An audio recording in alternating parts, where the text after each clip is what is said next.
सबसे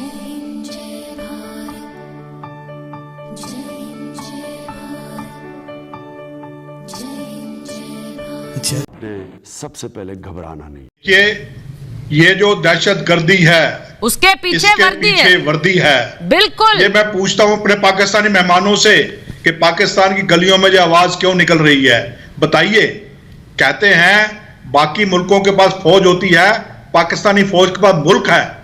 अरे भाई, पाकिस्तानी फौज तो पाकिस्तान को रूल करती है। पाकिस्तान के अंदर फौज की इजाजत के बगैर पत्ता नहीं हिल सकता। ये क्या बातें करते हैं? ये वो फौज है जिसने इस मुल्क के अंदर एंटी इंडिया बोगी पैदा करके अपनी ऐसी वहां पे साठ बांधी है कि लड़ाई दर लड़ाई हारते गए, लेकिन तारीख इन्होंने लिखी कि हम जीतते गए। और इन्होंने लोगों को इस प्रकार ब्रेन वॉश कर रखा है कि हकीकत वो बोल नहीं सकते क्योंकि डरते हैं फौज से, और उनको स्कूलों के अंदर सिखाया भी गलत जाता है, लेकिन उसको भी आवाज नहीं उठा सकते। और आज वही फौज सवाए वहां पे दहशतगर्दी पैदा करने के और बाकी कौमों के ऊपर अत्याचार करने पे, चाहे बलूच हो, चाहे सिंधी हो, चाहे गिलगित बाल्टिस्तान के लोग हो, चाहे पीओजेके के लोग हों, उनके ऊपर अत्याचार करने के अलावा पाकिस्तानी फौज ने कुछ नहीं किया। और बिल्कुल पाकिस्तान की हिफाजत की है, वरना आप लोग तो अभी तक यहाँ पे घुस बैठे होते, जो आप लोगों का इरादा है। और जाहिर है कश्मीर के लिए भी यहाँ पे बहुत से लोग ऐसे हैं जो चाहते हैं कि पाकिस्तानी फौज अटैक करे और कश्मीरियों को आजाद कराए। हमने ऐसे इरादे रखे होते तो आप सही कह रही हैं, अभी तक आपका नामो निशान नहीं होता। प्रॉब्लम हमने इरादे रखे नहीं है, इस वजह से बहुत से पर रखने चाहिए। बिल्कुल ये चाहते हैं कि हमारी जो फौज है वो अटैक करे, लेकिन हम ये नहीं चाहते। तो जाहिर है हर तरह की आपको ओपिनियन। देखिए, इसके पहले कि मैं आरजू काज़मी की बात का जवाब दूं, पहले मैं कहना चाहता हूं, बड़ी मशहूर कहावत है पंजाबी में ये पाकिस्तानी आर्मी के बारे में कि जंग कभी जीती नहीं, इलेक्शन कभी हारिया नहीं। तो इन्होंने जंग कभी जीती नहीं, इलेक्शन कभी हारिया नहीं। आरजू काज़मी जी कह रही हैं कि पाकिस्तानी आर्मी इसलिए है कि हिंदुस्तान चढ़ दौड़े। हम कब चढ़ दौड़े मैडम? 72 साल की आजादी में हम कब चढ़ दौड़े पाकिस्तान के ऊपर? आपकी जमीन कब हमने ले ली? 47-48 में आप लोग चढ़ दौड़े, 65 में आप लोगों ने अखनूर में अटैक करा, 71 पे आपने 2 दिसंबर को आपने अटैक करा, कारगिल में आप लोग आए। फिर आप कहते हैं कि साहब कश्मीर को आजाद करने के लिए तो आजाद करिए ना, क्यों नहीं कश्मीर के ऊपर जंग करी पाकिस्तानी फौज ने? अगर पाकिस्तानी फौज कश्मीर को आजाद करना चाहती है तो ये फिर ये लश्कर तैयबा कौन है, ये जैश ए मोहम्मद कौन है, ये हिजबुल मुजाहिदीन कौन है? ये तो पाकिस्तानी आर्मी के हिस्से नहीं है। तो बाजवा साहब क्या कर रहे हैं? अपना जो काम है वो क्यों नहीं करते आरजू जी? मुंह कभी नहीं छुपते। इमरान खान एक टाइगर है और दुनिया उसको जानती है। जहां तक फौज का तलक रहा, आपके सामने पूरी दुनिया में अगर किसी ने कोई टेररिज्म जंग जीती है तो वो पाकिस्तान की आर्मी है। चौधरी साहब मेरी बात सुने सर प्लीज। चौधरी साहब गुजारिश है आपसे सर, मेरी चौधरी साहब ये गुजारिश है, ये अभिनंदन के मसले को पाकिस्तानी कौम ने इतना बड़ा बना दिया अपने दिमाग में। सर इतना तो हमने तब गाना नहीं गाया था जब 93,000 आपके कैदी हमने 3 साल रखे भारत में, तब हमने इतना गाना नहीं गाया। 27 फरवरी पाकिस्तान का 2 साल से बच्चे का लेकर जो 80 साल का बुजुर्ग है, सुनिए मेरी बात सर, मेरी बात सुन ले पूरी। आप एक बात बताइए क्या हो गया? आपने अभिनंदन को, सुनिए, अभिनंदन को जो आप लोगों ने पकड़ा, क्यों पकड़ा?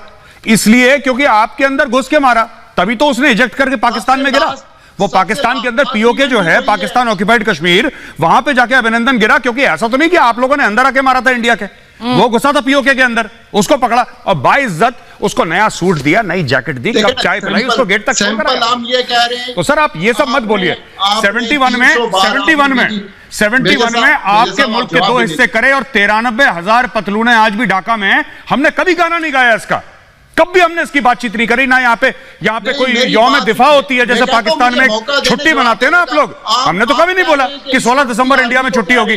और एक और चीज सर, एक और चीज चौधरी साहब, जब हमने सर, जब चौधरी साहब विथ योर परमिशन सर, जब हमने ईस्ट पाकिस्तान को बांग्लादेश बनाया तो हम चाबियां सौंप के आ गए बंगालियों को। 1 इंच जमीन नहीं रखी बंगालियों की, वो एक साजिश थी। हम लोग वहां पे गए, हाथ जोड़े, बंगालियों को चाबी दी और वापस आ गए। सर तो एक चीज और मैं अपने पाकिस्तानी दोस्तों को बता दूं, जो जनरल जीडी बख्शी सर ने बोला है ना कि 30 साल उनकी फौज ने राज करा।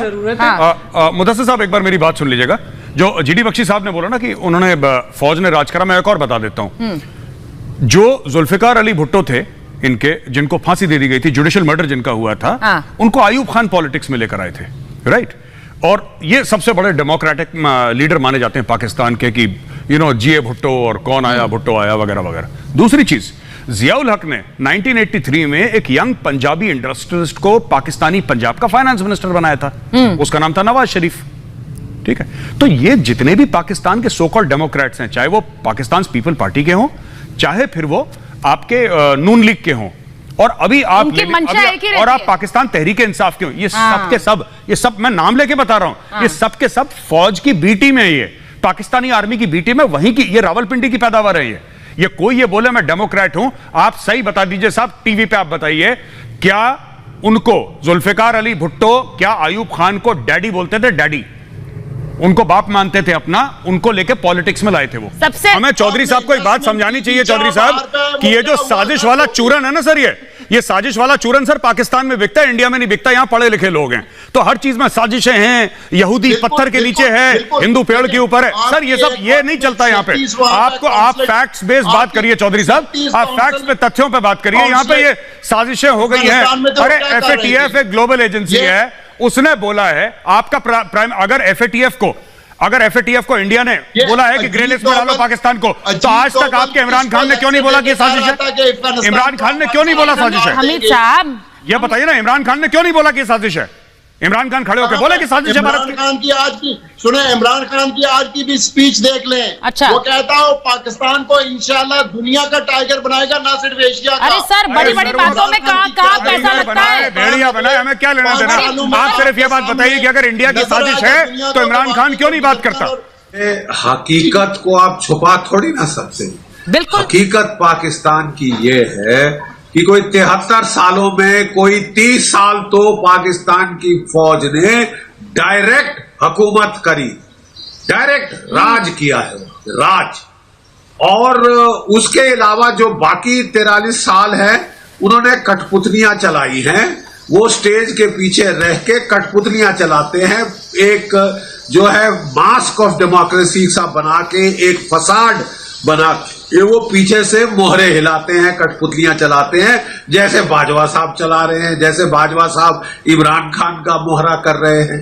कोई भी बेचारा पॉलिटिकल लीडर ज्यादा पॉपुलर होता है, ज्यादा स्ट्रांग होता है, तो उसको या तो जेल में डाल दिया जाता है या फांसी पे टांग दिया जाता है, या उसे देश निकाला दे दिया जाता है। और मैं चाहूंगी, तो मैं आपको कह रहा हूं कि देखिए, ये बड़े ये बहुत त्रासदी है पाकिस्तान के अवाम की। पाकिस्तान के अवाम की त्रासदी है कि उनको जमहूरियत क्या होती है कभी पता ही नहीं चला, कभी पता ही नहीं चला, कभी उसका स्वाद ही नहीं मिला। बंदर क्या जाने अदरक का स्वाद। तभी बेचारे ये भी देखिए, आज फौज के डर के मारे फौज को कह रहे हैं कि अगर मौलाना साहब ने ऐसा बोला और हमारी संसद में बोला, तो वो इंडिया के एजेंट हैं, उनको कैद करना चाहिए, उनको कोड़े मारने चाहिए। वो जियाउल हक के टाइम में तो कोड़े लगते थे इनको बेचारों को, जो भी फौज के खिलाफ बोलता था।